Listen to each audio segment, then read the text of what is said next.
Bonjour à tous et bienvenue dans cette nouvelle vidéo. Aujourd'hui, une vidéo consacrée à ma partie, c'est-à-dire les deux machines que vous voyez là. Celle-ci, qui est une Snapmaker 2.0, c'est une machine 3 en 1, en fait, qui est dans un enclos complètement fermé, qu'on peut ouvrir ici des deux côtés, qui dispose pour le moment de sa tête d'impression 3D, donc qui me permet de faire de l'impression 3D sur un tapis qui est quand même relativement grand, puisque je peux imprimer en 320 par 340 par 350 de haut, mais je peux également faire du machinage CNC, donc on peut avoir ici des outils qui tournent très vite, et qu'on peut faire de la gravure dans du bois, dans du plastique, de l'acrylique, de l'aluminium, à la limite, en allant très doucement. Pour passer de l'un à l'autre, il me suffit d'éclipser la tête puisqu'il y a un système de fixation rapide. Et je peux aussi faire de la découpe ou de la gravure laser. Pour le moment, avec le module de 10 watts, la machine est livrée en standard avec un module de 1600 milliwatts. Donc 1,6 watts, c'est vraiment très très peu. J'avais acheté très peu de temps après le module de 10 watts et j'attends pour novembre le module de 40 watts qui me permettra de faire beaucoup plus de choses. Alors cette imprimante, elle est vraiment pas mal du tout, très silencieuse. Gros défaut, c'est sa lenteur pour l'impression 3D, puisque à titre d'exemple, les crochets que j'ai fait pour Dame Sonia, pour mettre sur le panneau SCADIS pour accrocher ses bobines, imprimer 24 crochets sur ce plateau-là, donc avec cette imprimante-là, ça prend 6 heures. Alors que sur cette imprimante-là, hier, en 6 heures de temps, j'ai imprimé 3 fois 19 crochets. Puisque le plateau est un peu plus petit, je ne peux en mettre que 19 sur le plateau. Et c'est 1h30 pour en imprimer 19. Donc vous voyez, la différence de vitesse, c'est énorme. Reste que ceci, c'est une construction vraiment extrêmement solide. L'autre, un petit peu moins, mais enfin, ça reste très solide quand même. Quand on fait de la gravure ou de la découpe laser, il y a une évacuation sous forme d'un gros tuyau que vous ne voyez pas parce qu'il est caché ici derrière.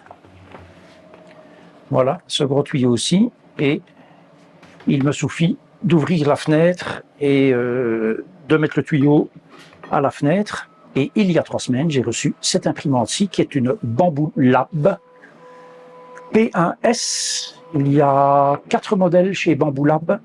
Il y a la X1 Carbon qui est le haut de gamme, qui est grosso modo la même chose que celle-ci, avec une caméra qui a une meilleure résolution, avec un radar qui permet de mesurer très précisément la quantité de filaments qui sort, enfin voilà, avec quelques petites choses comme cela supplémentaires.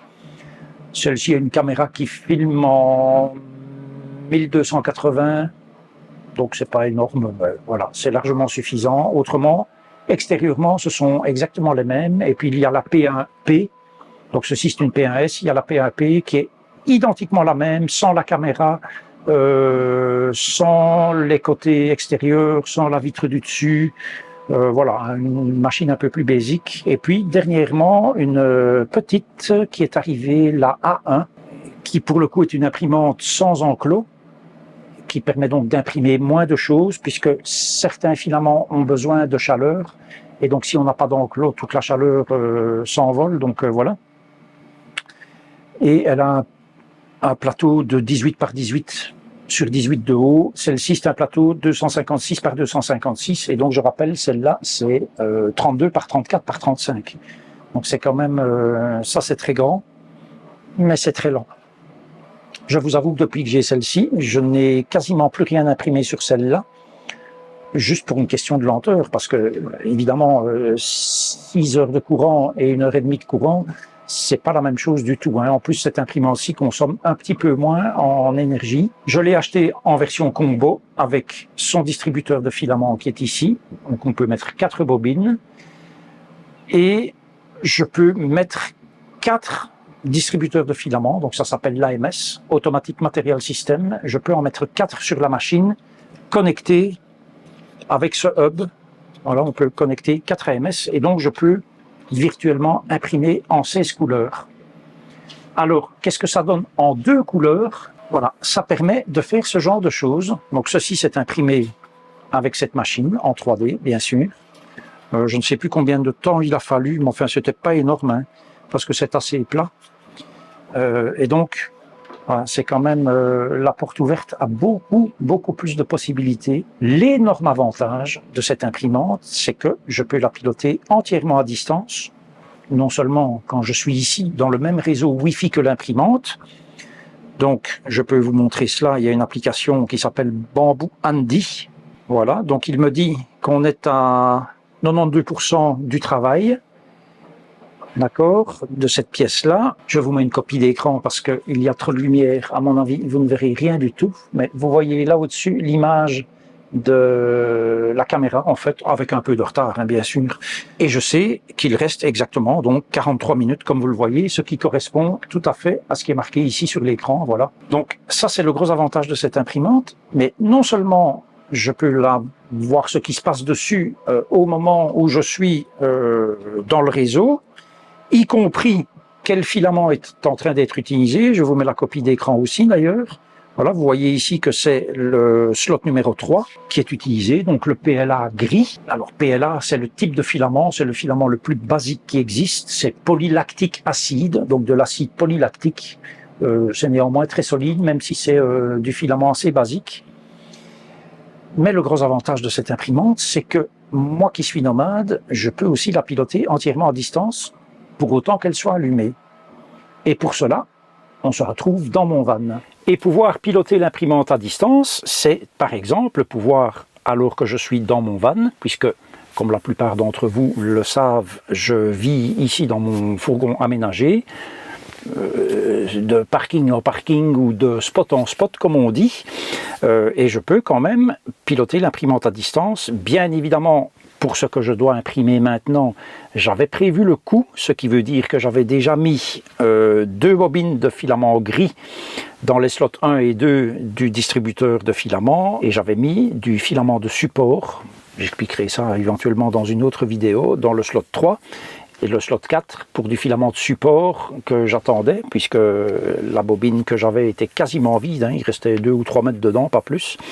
Donc Sonia a reçu cette bobine, elle l'a mise elle-même dans le distributeur de filaments, et donc je peux voir que j'ai bien mes 2 filaments gris dans les slots 1 et 2, et que j'ai mes 2 filaments de support dans les slots 3 et 4, et d'ailleurs à l'heure où je filme maintenant, j'ai commencé l'impression il y a quelques heures déjà, et donc le slot 3 est bien évidemment vide maintenant, puisqu'il ne restait quasiment plus rien du tout. L'impression en est à 29%, mais donc j'ai démarré cette impression ce matin, alors que je ne suis pas à côté de l'imprimante. Et l'imprimante, elle reçoit son ordre via Internet, tout simplement. Donc c'est quand même un très gros avantage pour moi. Pour autant que mon filament soit prêt, hein, bien évidemment.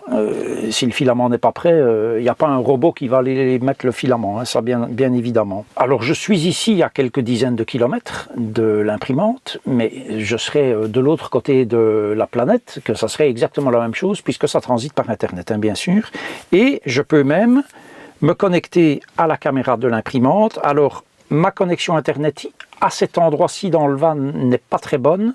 À 4 km d'ici, elle est nettement meilleure. Et donc, il faut un petit peu de temps pour que l'image apparaisse. Comme vous pouvez le voir, il marque toujours loading.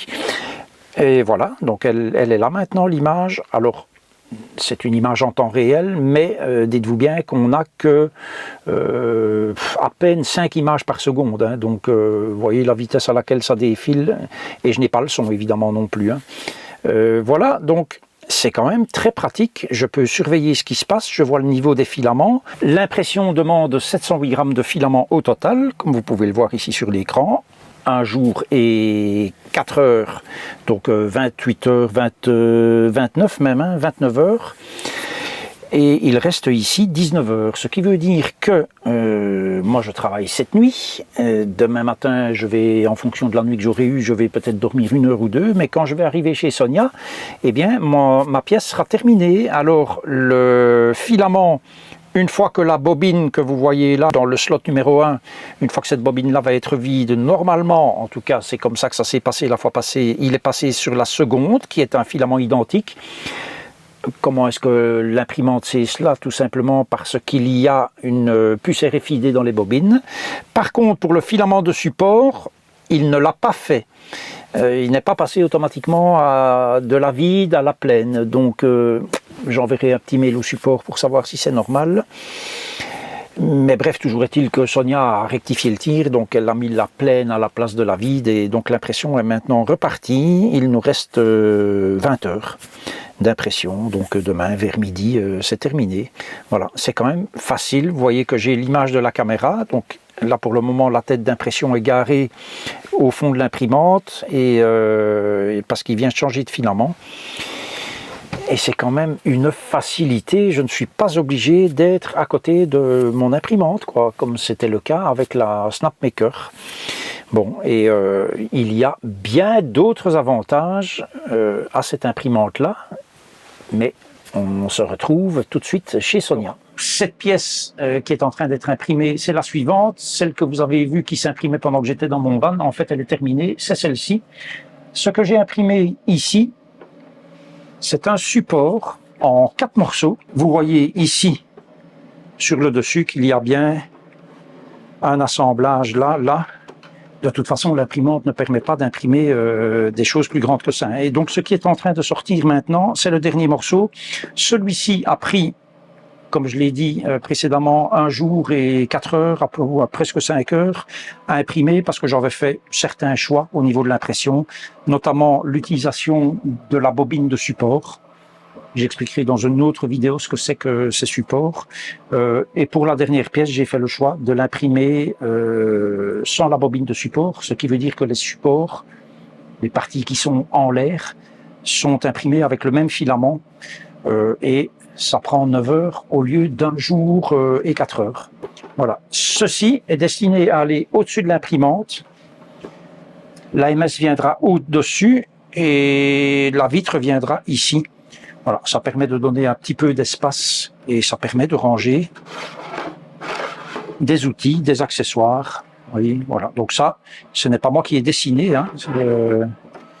Il y a quelqu'un qui a dessiné ça et qui le met à disposition de la communauté. Gros défaut de cette imprimante, comme vous l'entendez, le bruit, ou comme vous ne l'entendez peut-être pas parce que j'ai cliqué sur le bouton isolation vocale dans le logiciel de montage, mais si je le décoche, voici un petit peu ce que ça donne. Donc c'est assez bruyant, il y a beaucoup de vibrations.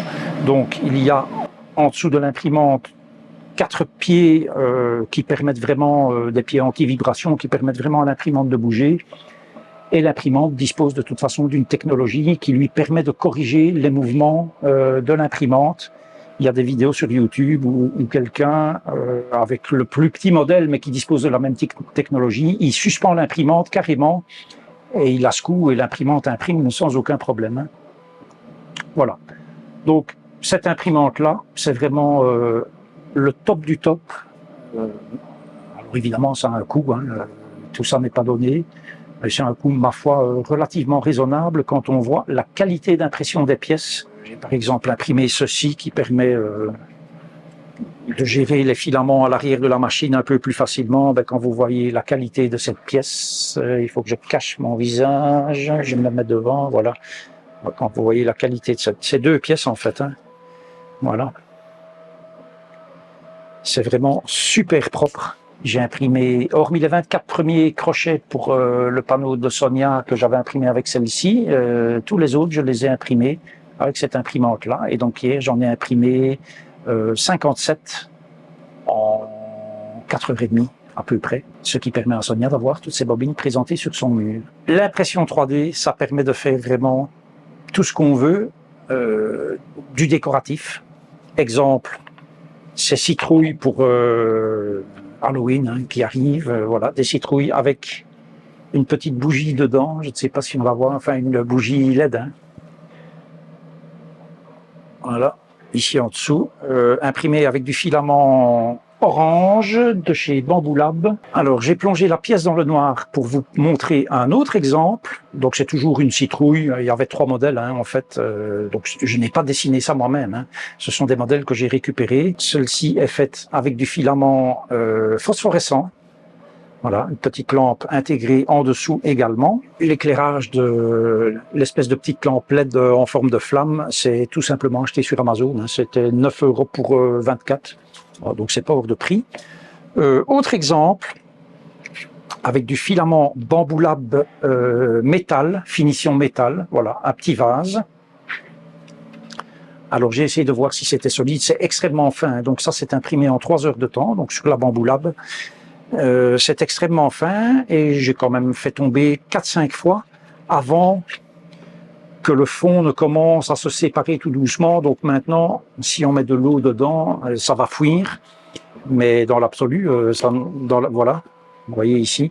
Donc je pourrais le recoller, voilà, ou l'imprimer plus épais éventuellement. Mais surtout, pour moi, le gros avantage, c'est de pouvoir faire des plans de pièces dont j'ai éventuellement besoin et de les imprimer.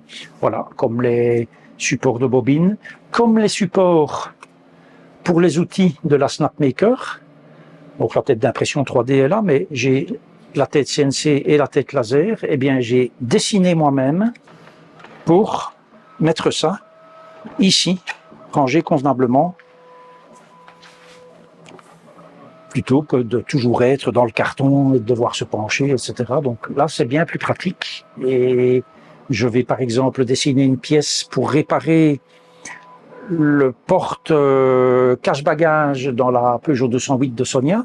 Donc d'un côté, l'espèce de petite tute en plastique qu'il y a sur laquelle on vient accrocher le cache-bagages est cassé. Donc j'y ai mis un boulon, mais je vais faire une pièce 3D qui va venir remplacer la pièce d'origine, puisque si vous allez chez votre garagiste, tout de suite on vous demande je ne sais pas combien, il faut remplacer toute la partie, enfin c'est un truc de fou quoi. Donc voilà, l'impression 3D, ça permet du décoratif, mais surtout des choses pratiques pour la vie de tous les jours. Dans mon van, j'ai imprimé avec la Snapmaker un support pour le rouleaux d'essuie-tout, j'ai imprimé un support pour mettre la brosse à dents, le rasoir, etc. dans la salle de bain. Et donc voilà, on peut faire plein de choses. Avec cette imprimante-ci, ça fait beaucoup de bruit, je n'en disconviens pas. Cette vidéo est maintenant terminée et on se retrouve dans une prochaine très bientôt.